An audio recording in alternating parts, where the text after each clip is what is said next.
All right, all right. Welcome to the first episode of Fade the Deuce. I'm Ryan Evan, joined as always by Kevin Duce, and now our three amigo, Matt McCumber. How y'all doing? Oh, ready to take this crown, dog. Yeah, we'll see about that. Ready to take the crown. Last name might be Ducey for number 2, but I'm coming in first here, brother. Oh man, so okay, you got me on the catchphrase there. I'm glad it all worked out like this. Week 0, real quick though.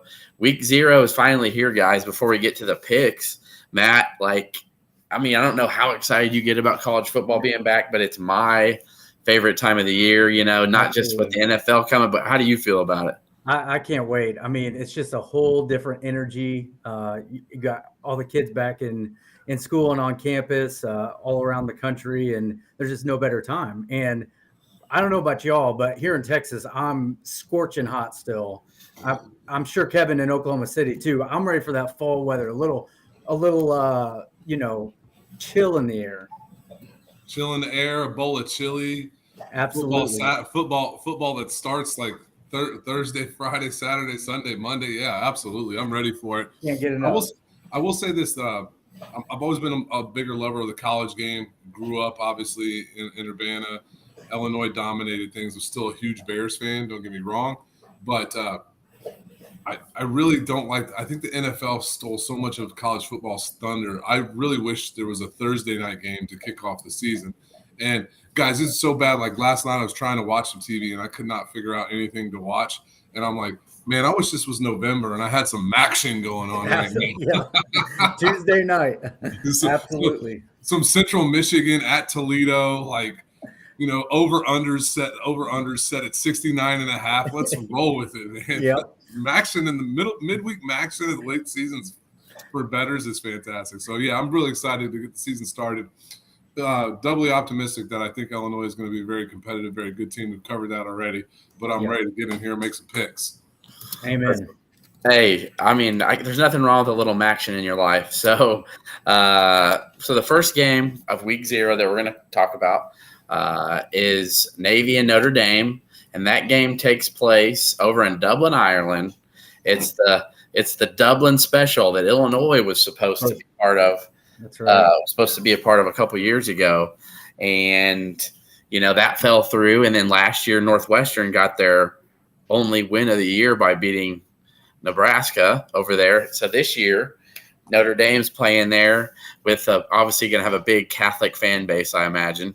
So it's going to be a big, probably Notre Dame-ish crowd. So, Kev, I'll start with you on this one, the first one. So it looks like the line is 21.5 Notre Dame. Yeah, and that line's moving opposite of where I initially made the pick, but I'll stay with it. I like Notre Dame giving the points here, and there's a reason behind it. I think where Navy, Army, Air Force, the service academies, the triple option can give teams some trouble and keep games closer than normal in mid-season is because it is so unique to prepare for it. You look at Paul Johnson, he was the orchestrator of what Navy did for a while and then moved to Georgia Tech, had some very good seasons at Georgia Tech, but he was 3-6 in bowl games. I meant to look up what he was doing in season openers, but I think when teams have time to prepare for it, it doesn't catch them off guard. And we all know that Navy doesn't have the talent that Notre Dame does. Marcus Freeman in his second year, Hartman from Wake Forest transfer at Notre Dame. I think the offense is a little bit more explosive. Give me the Irish and the points. I'll take it at 21.5. I'll give the points there. All right, Matt, are you agreeing or disagreeing with this? I'm going the opposite way here. And I think it was 20.5, as mentioned by Kevin earlier in the week, and it's 21.5. I like this even better now because I'll take the 3 touchdowns and the hook for a couple reasons. And Navy has got a new head coach, defensive coordinator, now the head coach. He brought in a new offensive coordinator. Now, I don't think they're going to get away from their triple option, but I think they'll have a little more mix of pass in there. We'll see if that's something that they've worked on in the offseason. I would hope that they would with the new OC. But I still go back to Navy last year. under the regime was second in the nation in total time of possession. I don't think that's going to differentiate all that much. I think they're going to run that triple option. I think they're going to hold the ball as long as they can. Notre Dame lost their 3 best guys on defense. I think they got to replace some starters on D. I think it's going to be a slow start both ways, energy and just trying to get in the flow of a new college football season, new guys out there. And when you have a spread that or over under that's right 49. around 50, Yeah. and you got a spread of 21.5, I always tend to take the team getting the points. So I'm going to take Navy here. I think Notre Dame wins. I think they win by about, in that 17 to 20 margin of victory right there. All right. Well, you know what? That's what's going to make this fun is that I think there's going to be a lot of disagreements. But you know what? If there is agreements, that's okay. I mean, we can do it. We can do it. So I think Notre Dame has a lot to prove this year. So they do. Personally, while I'm not diving into it like you guys do, I personally just feel like Notre Dame's going to blitz them. So I think they're going to definitely cover that. I can definitely see where Matt's coming from, though, where this game ends up being something like a 30-14, right? And maybe gets a backdoor cover late with a touchdown there. I think Notre Dame's gonna be a lot more explosive on offense, though. So I would tempt the over there and Notre Dame. I might even take a little 2-team parlay on that. Yeah. Now we're going to transition to the next game, which may be the last game of. I think it's maybe the final game of Saturday's schedule, but we're going to make it our second one on here. So it looks like we got San Jose State and USC. It looks like USC a 27.5 point favorite with the over of 63.5. It looks like. So Matt, I'll start with you. Since we started with Kev last time, Matt, what you got? I'm going USC 27.5. I think this is a major blowout waiting to happen. It's Caleb Williams. It's starting his Heisman campaign from day one. Lincoln Riley, we know he's not going to take his foot off the pedal here. They're going to try to score as many points as they can. I would take the over as well. I know we're not picking that, but I'd take USC all day long here. I just think they're better. They should be better at every single position. They're explosive. Lincoln Riley will have them ready. Yeah, the line moved to 30.5 now, and I like that. That just happened though, Kev. Literally, I just looked at this one before we started. I just want you to know that. So no, yeah, you got the open line there, which is a little bit different here. So yeah, it's 30.5, and I'm going to take those. So give me those extra 3 points here. I'm going to ride with San Jose State, 30.5 points. They're a pretty good football team. I don't think they're going to win this game. I think they're going to be able to score some points, and this will get to one of my bets later. I think that Lincoln Riley teams have always lived that they want to outscore you. You can go back to the Cotton Bowl last year against Tulane, which they lost. They gave up a boatload of points. They do have who I think is probably the most talented player in college football and the Heisman Trophy winner in Caleb Williams. But I don't know that like Lincoln Riley I saw it firsthand with my eyes here in Oklahoma for years. He's a phenomenal offensive coach who just doesn't really believe in that physicality. San Jose State has had the ability to score in the past, and I think they score enough to keep it within that 30.5 number. Here's one way you can do a little enlightening too. So when I'm looking at these spreads and we're talking about them, so I put the open on there. Could you explain the difference between where I'm looking and what I posted and what you're comparing right now, what you just picked? Yeah, absolutely. So the line, that's the initial line that Vegas drops on us, and they probably dropped this line a month ago, right, Matt? Yeah. And so what they're looking at is where is the money coming in? Actually, Matt and I will probably talk about this later in the season because this is very important to bettors as you get better. You can watch line movement and make some choices based on line movement.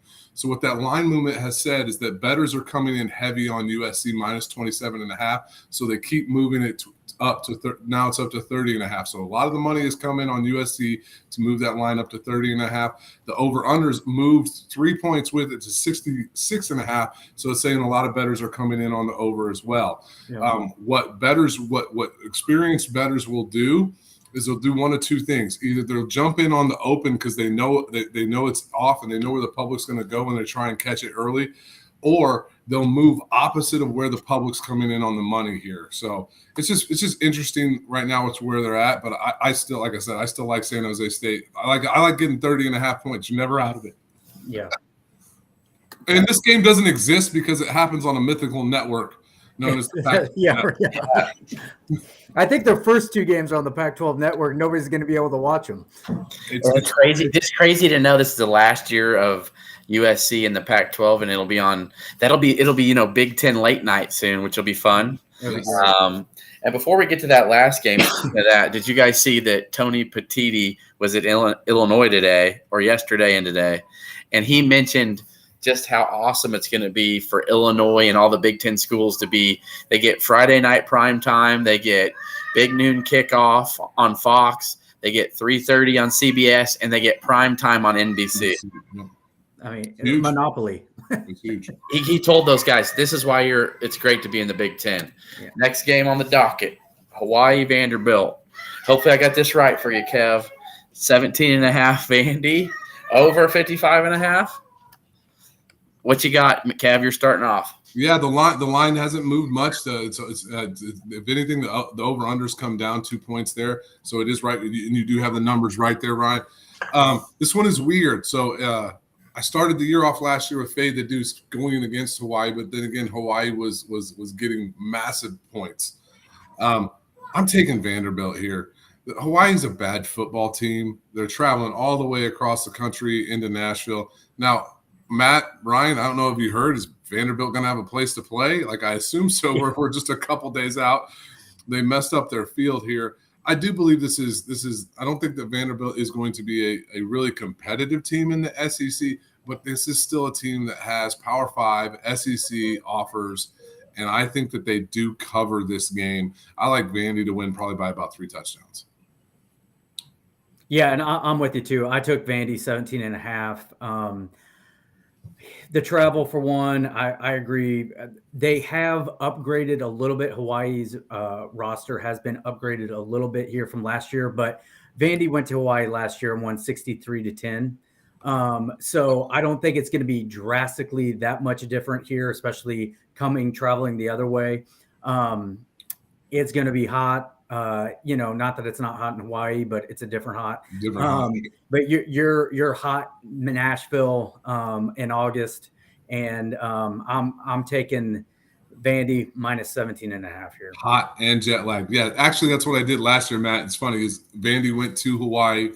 Hawaii was getting a whole bunch of points. I jumped on the Rainbows there, lost that bet. Hawaii then came back to the mainland. I think they played Michigan or something or somebody, and I jumped. I went the opposite. I'm like, I'm learning my lesson. And Hawaii burned me early on last year. Hopefully, I learned my lesson. Hopefully, we're both right here. Jump on Vandy minus 17.5. Yeah. And the next one on the docket, and I got to say though, I do agree that Vanderbilt has had games last year where they had really good opponents down in the second half in the SEC. So to me, it's just a whole nother league. So I would definitely feel like the Vandy train is a smart pick on that one. So the next one I want to get to, a couple closer lines here, right? So no one really knows how good most of these teams are right now. So I think we talked about, let's add a couple close ones that could be fun to break down a little bit, even though there might not be much to break down. UTEP and Jacksonville State. Looks like Jacksonville State's 1.5 point favorite at home and 53.5. So, Matt, one thing I can say about Jacksonville State, I'm pretty sure they have a guy named Rod Smith on their staff. Former Illini OC, correct? Former Illini OC Rod Smith. That's right. Okay. In this one, where do you see? Is it the home point? The home team gets how many points usually for hosting? Would you say? Is it 2 points? 3? Okay. Yeah. So basically, it's like UTEP's the favorite, but since it's in Jacksonville State, it's a Yeah. 1.5 point spread. Yeah, and I didn't do these last two. I didn't do a ton of research on, so take that with a grain of salt. But I'm taking UTEP here on the road. I like their defense. I like their toughness. They've gotten better over the last couple of years. I just think it's a different UTEP team than we're used to seeing, and I'm not going down the road of name recognition here. And I'll just take them as a dog here on the road to open up the season. Yeah, and I'm with Matt here. I'm going to follow that. When you look at this, like gut instinct tells you, well, Jacksonville State was pretty good last year, and he's got to have some holdovers from the Dion era. And oh my goodness, they're giving a point and a half. Like the Joe Q public jumps on Jacksonville State here. Well, when you start to do this, and I'm with Matt, like we wanted to give the fans a couple extra games just to talk about here. We really wanted to talk 3 Power 5 games, and so these were just a couple throw-ins here, but I'm with Matt. I'm going to lean on UTEP here. I think it's a program that's probably recruiting at just a little bit higher level typically. The Mountain West team, I believe. But so I'll take UTEP there. I think Joe Q Public's jumping on Jacksonville State here, and Vegas likes that. So. And I think is Dana Dimmel still the head coach at UTEP? Does that sound right? I believe that's correct. Yeah, he was. When I was at Kansas State coaching, he was an assistant at Kansas State. So I'm taking my Kansas State boy, Dana Dimble, and UTEP. You know what? You got to name drop and tell everybody you coached at Kansas State. I mean, yeah. Yes, that is correct. Dana Dimble. And you know what? One thing I didn't realize about you because you are a humble gentleman, is that you coached at UT Martin. I didn't realize that. So were you able to? How close were you with Anthony Stewart? Was he a great guy? Yeah, he was. It was so sad to see what kind of happened. I ended up. He hired me. I worked with him at Southern Illinois for a year, and he stuck his neck out for me along with Coach Weber and Coach Lowry. Really gave me that opportunity. And the bad thing was I only was there about 3 months, and then my father unexpectedly passed away, and I ended up resigning and just moving home to be with my family during that time. But no, really, really good human being. Really took care of people that he had worked with in the past, and great family. And his son Parker Stewart came back and ended up started there and then transferred out and then came back and played, I think, last year. But yeah, he did. Really, really good dude. Yeah, and I knew that was a heartbreaking situation, but I knew you would coach with them. I did, yeah. Gave you a really big break, a cool break. It was my chance to be a Division I assistant after being support staff and working my way all the way from a grad assistant for 10 years. So I mean that was my time. So I'll never forget that. Now transitioning to the final of the 5 before we get to our locks. So Matt, we're going. Did you start or Kev do? I got this one here. He's got that one. Yeah. So we got Ohio, San Diego State. So San Diego State's a 2.5 point favorite at home. Now, why are they only 2.5 at home? Well, because Ohio's a pretty solid club in the MAC. I think they're actually picked to win their division. A lot of people think they're going to win their division and face Toledo. Yeah. So Kev, go ahead. You're up. Yeah, it was a surprising line when I first saw it. I mean, San Diego State has typically been a pretty competitive football team. I'm gonna take San Diego State minus the 2.5 here. I just think they're probably recruiting at a higher level, going Central Time Zone or Eastern Time Zone. Sorry, Ohio's Eastern Time Zone all the way out to the West Coast earlier in the year. Give me the Aztecs minus the 2.5. Yeah, and I'm with you on that too. That was my initial gut reaction. I like home teams that are getting less than a field goal at home. I just, it might be razor thin, but it might be 17-17 with 2 minutes to go and San Diego State kicks that field goal and it's a winner. So I'm taking the home favorite less than a field goal here, and go from there. Now, as we move to our lock, so Matt, you're going to lead off with the lock here. Okay. This is one that So when we say lock, this is one you just can't let them down, Matt. I mean, I know. It's a competition, and you already got Justin begging on his old Kevin's side here. He's a trusty, keeping it orange and blue diehard. He hasn't been following Matt as long on Twitter. I don't know how to make that bet. I know I was talking a little shit to start, but Matt's pretty damn good at this, dude. This is the reason why. I told him, I said, we'll see if we can switch him by midseason. So and this is not professional baseball, so Matt is in the clear.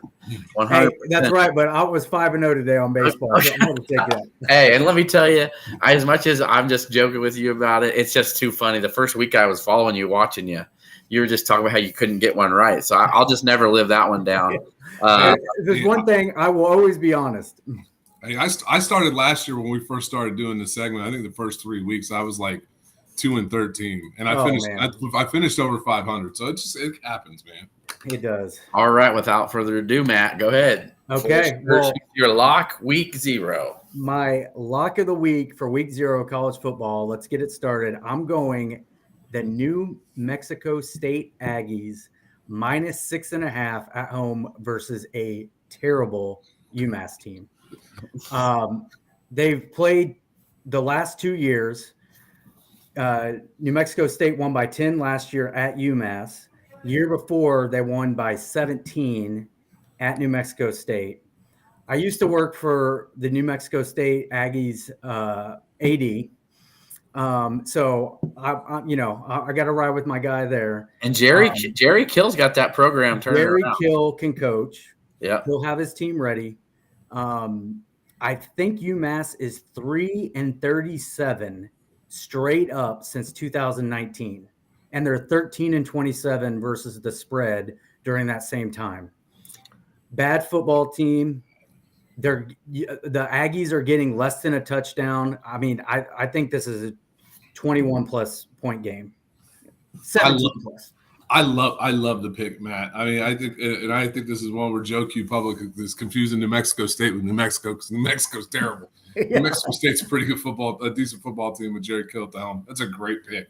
Yeah, and by the way, you'll see this, folks. I'll share this with you. Like, you'll pick up nuggets from people like when they're going to pick locks of the week and things like that.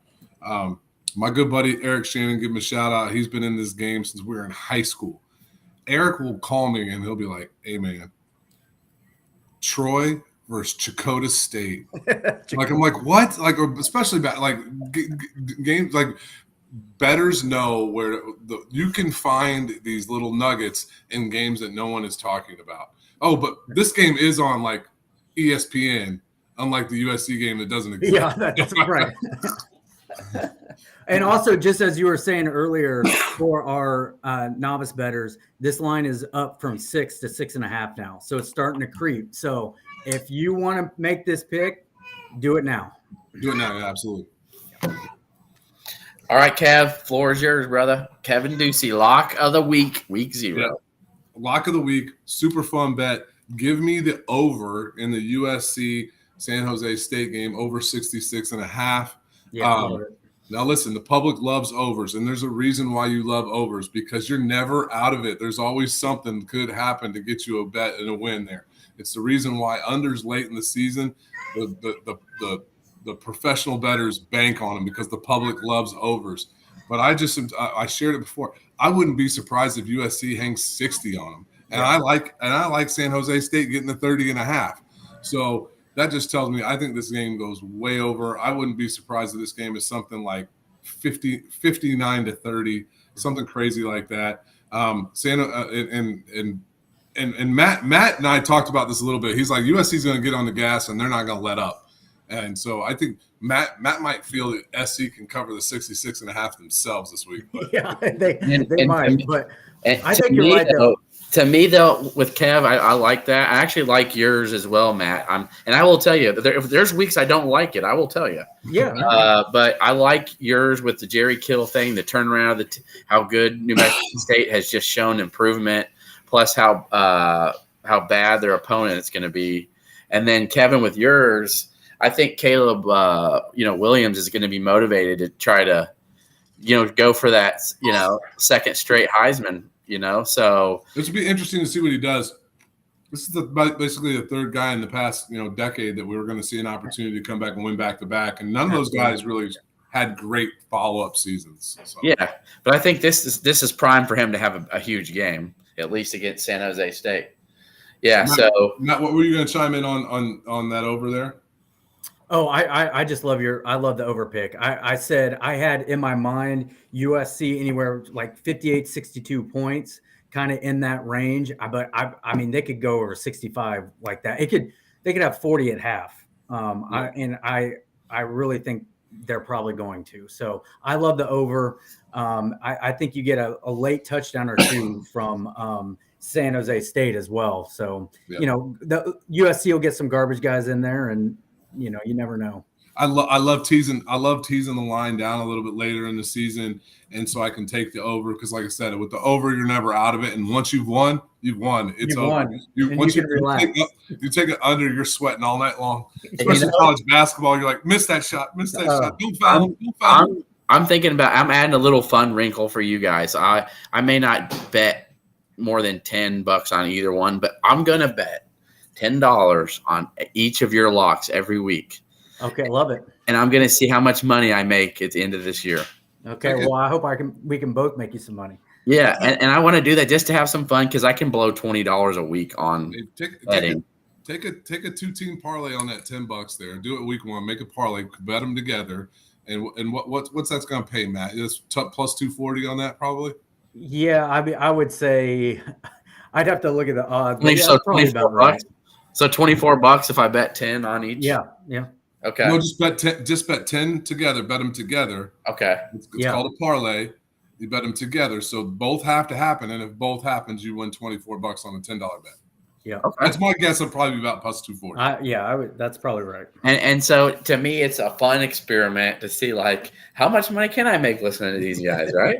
And what better way? Because I'm gonna document it. Trust me. Okay. Good. I know this will be fun. So, and if you guys are really good after like week 4, I'm gonna put maybe 15 on each one. So yeah. Well, and amateur bettors, if you're getting into this for the first time ever and you're really interested in looking into this, parlays are typically known as sucker bets. Yeah. 2-team parlay is not a bad bet. Like they become sucker bets when you get 4 or 5. Like Matt went 5-0 today in his bets in Major League Baseball. If he'd have parlayed them, one of those wouldn't come through. It's just the rite of passage. It's right. It's the law of averages.